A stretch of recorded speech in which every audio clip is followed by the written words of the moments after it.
жаныңды шығарам дегенді естідіңіздер ме? Адамның жалпы жаны шыға алады осы денесінен. Қазір менің қасымда Гүлден ханым отыр. Керемет өзінің өмірден алған бір оқиғалары бар. Яғни менің мысалы Инстаграм, тиктоктарымда жаны денесінен шыққан адамдармен сұхбаттасқаным бар. Комада жатқан адамдар бар, аварияға түскен адамдар бар, босанып жатқанда жаны шығып кеткен, жаны шыққанда мына дәрігерлер не істеп жатыр, соның барлығын көрген. Енді сондай жағдай өзінің басында өткен адаммен қазір сұхбаттасайын деп отырмын. Гүлден ханым, сол туралы айтып жібересіз бе? Иә, менде көп болды. Ол енді айтайын, мен осыдан 3-4 жыл бұрын деп айта аламын. Бір ең бірінші не істегенім, пешеходтан өтіп бара жатырып, Атырауда ғой, пешеходтан өтіп бара жатырып, прям қақ ортада машиналар тұр. Мен бүйтіп бара тұрдым да, денем тұр, үстінен қарап тұрмын да, денемнің деген. Сол жерде көліктер қасында тұр да? Иә, көліктер тұр, үстінен қарап тұрмын денемнің. Денеңіз тұрып қалды ана жерде? Тұрып қалды. Сигнал басты ма машиналар? Сигнал, вот именно ешкім сигнал басқан жоқ. Бірақ енді қараңыз, мынандай мәселе, менде мынандай бір сұрақ болды. Сол банағы жаны шыққан адамдар, былайша айтқанда, иә? Солардан сұрадым, жаның денеден шыққанда қандай көзбен қарап тұрдың деп. Сіз қалай ойлайсыз, қай көзбен қарап тұрдыңыз? Мысалы, физикалық денеден сіз мына өз көзбен қарап тұрасыз.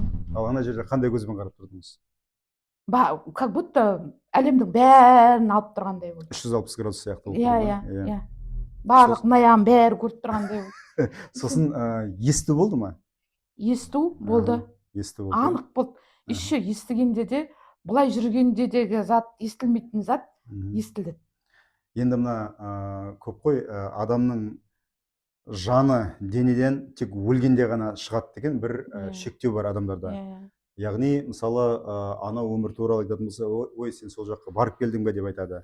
Мен мысалы өзімнің сол өмірімде болған жағдаймен де бөлістім. Жалпы мына адамның жаны негізінде саналы түрде де шығаруға болады. Яғни сізде мысалы ойда жоқта шығып кеттіңіз, соны саналы жасауға болады.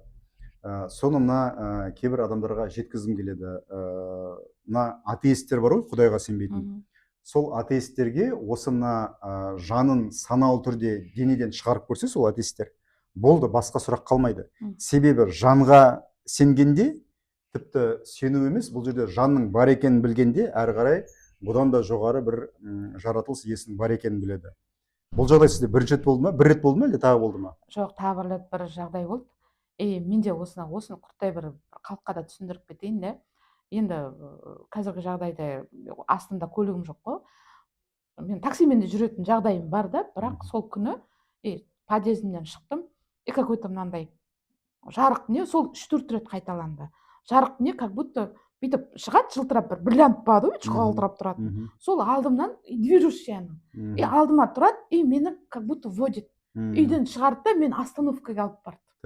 Автобусқа отырдым, не барды да водительдің несіне мініп алды. Несіне? Мынандай қолқысына ма? Бірақ ешкім көрген жоқ. Ешкім көрген жоқ. Мен енді толпа мінді, час-пик па, білмеймін, әйтеуір автобус. Даже не помню, нешінші автобус екен.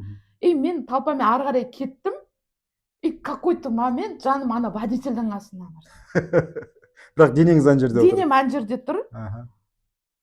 Сол жүріп бастағанда водителі плохо стало.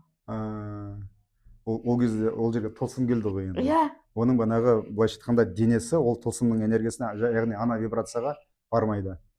Сол үшін денесіне плохо стало негізі, жанына емес. Денесіне плохо стало. Сол жерден, в общем, мне пришлось алға қарай жүріп, бәрінен, қайтадан келіп, қайтадан, вот это, сондай жағдайы болды да. Сондай, сосын подъезден шыққанда, кейде прямо ананы не берейін, такси заказ берейін деп отырған шығармайды. Алмайды. Сосын далаға шығамын ғой, ана вот это блестящий зат. Ондай бұрын болды ғой, мына шариковый молния дейді ғой, яғни шар сияқты бір найзағай, сол сияқты бірдеңе. Сондай бірдеңе. Бірақ бриллиант сияқты. Бриллиант сияқты. Оны мен көрген жоқ, менің басымнан ондай ешқашан болған жоқ. Бірінші рет естіп отырмын бұны. Менен алдымда бүйтіп не қысып, менің алдымда жүреді. Жол көрсеткен сияқты, періште сияқты, иә, сондай дүние. Періште шығар. Может быть. Да.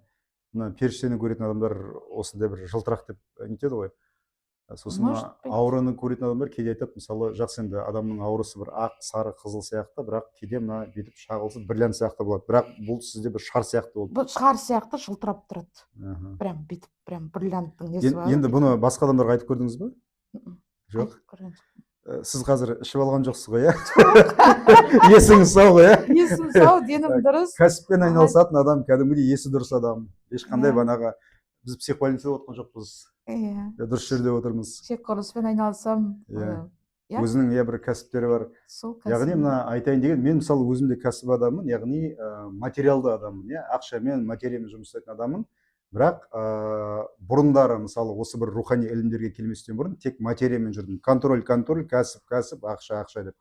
Соның ішінде бұрынғы әйелімді де контроль жасаймын, басқа бір нәрселерді де контроль жасаймын, тағысын тағы. Ешкімге көп сенбеймін деген сияқты.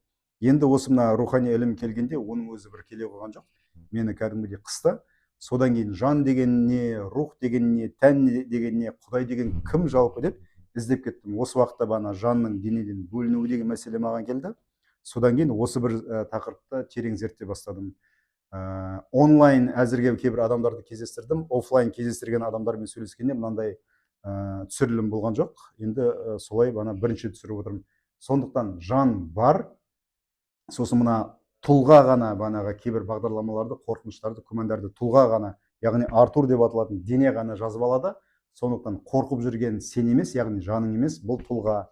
Сондықтан жаның мен тұлғаңды ажырата білсең, мына проблемаларың ери бастайды. Сосын жаныңның программасымен жүресің, ол деген әрдайым жоғары қарай белестерге жүреді. Жаныңның бағдарламасына жол бергенде, яғни қорқыныш пен күмәніңді ажырата білгенде жаныңнан, жаның мына тұлғаны жоғары қарай көтереді. Тұлғаңның авторитетін көтере бастайды, тұлғаң басқа адамдарға белгілі бола бастайды, ақшасы келе бастайды ол тұлғаның. Ал енді бұл тұлға жанға жабысса, керісінше жанды тұлғамен бірге төменге қарай тартады. Қайсысы керек, соны таңдаған енді әр адамның өзінің құқы.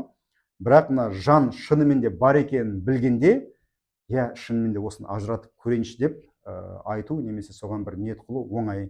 Бірақ осы бір құбылыс сіздің рухани ізденіске тереңірек қадам басуыңызға себеп болды ма? Себебі сіз көрдіңіз ғой бұны. Бұл сіз үшін ертегі емес, немесе біреудің айтқан бір әңгімесі емес. Яғни сіздің сеніміңізді арттырды, иә? Арттырды. Мен оны қалай солай болу керек деп қабылдадым. Мен удивление ештеңе болған жоқ. Сосын тағы бір айтып кетейін. Менің бір немерем ерекше бала. Сол болады ғой медитация. И не істеп бастады, шығып бір подсознательный уровеньге кетіп қаласың ғой. Сол кезде мына аутисттер, оказывается, подсознательный уровеньде тұрғанын сезеді. Келіп маған көзімен бүйтіп қарады. И у меня было, вот это көзбен бүйтіп қарады да. Сосын, и у меня бірінші вопрос, почему-то бессознательно сенің программың басқа ғой дегенде. Ішінен мыслені басқа. Сіздердің программаларыңыз ескі дейді. Ох ты, телепатически айтты, және? Иә. Бүкіл денем тітіркеніп кетті.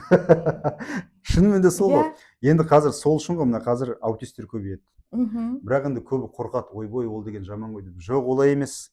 Біз керісінше негізінде сол аутистерге қарағанда біздің шынымен де программамыз ескі, және біз олардың бір санасының деңгейіне жете алмаймыз. Себебі олардың әлемі ерекше. Оларда бір енді ұят деген нәрсе жоқ, бірақ ол деген оңды солды жүре беру деген нәрсе емес. Мысалы енді кішкентай аутист балалар жүрген жеріне дәретін сындырып кете береді ғой. Олар үшін бүкіл әлем менікі, өзінікі. Ал бізде шектейміз ғой, ой, ананікі, ой, мынанікі, анау болмайтын шығар, мынау ұят болатын шығар, қазір сторис түсірсем, немесе пост жасам, менің енем сөйлейді, анам не дейді дейміз. Ал оларда ондай жоқ. Яғни соған келе жатырмыз қазір. Бұл қорқатын нәрсе емес, жақсы нәрсе негізі. Сол тағы бір сұрақ сол кезде қойып үлгергенім, сөйлейсің ба десе, маған сөйлеп қажет жоқ. Иә, керемет. Телепатия уже, оларда арасында телепатия бар. Телепатический неге. Сосын мен былай қарап отырған, бұл жерде Эльмира отыр. Я бір көрсетіп жіберші. Мына Гүлден деген Эльмираның апасы. Вот сондай құбылыстарда жүріп негізі былай. Сосын адам қабылдаймын ғой, менде биодинамика деген бар. Сөйткенде уже родовой связь келеді. Олардың аталарын, әжелерін не істеймін. Көрем. Қалай келеді соны түсіндіресіз ба? Сезем, бірінші сезіледі. Сосын интуитивно келеді. Сосын кейде болады анық киімін көремін. Мгм. Өзінің бетін көрмесем де, бетінің Мгм. тұлғасы келеді. Мгм. Кейде бір 3-4 рет болған шығар, киімін көрдім. Мгм. Сосын Зинола келген жоқ па? Зинола жоқ. Менің атам. Оны мен сіз ұстауым керекпін. Жарайды, жақсы. Ұстауым керекпін. Сол неге кіруім керекпін. Сол кезде көбісінің вот родовой связьбен жұмыс жасап кетті. Соңғыда родовой связьбен жұмыс жасап кетті. Мгм. Керемет. Соны сезем. Оны енді Сездіреді. ол туралы бөлек Бөлек түсірерміз, иә? ол тема, ол күрделі тема. Жақсы.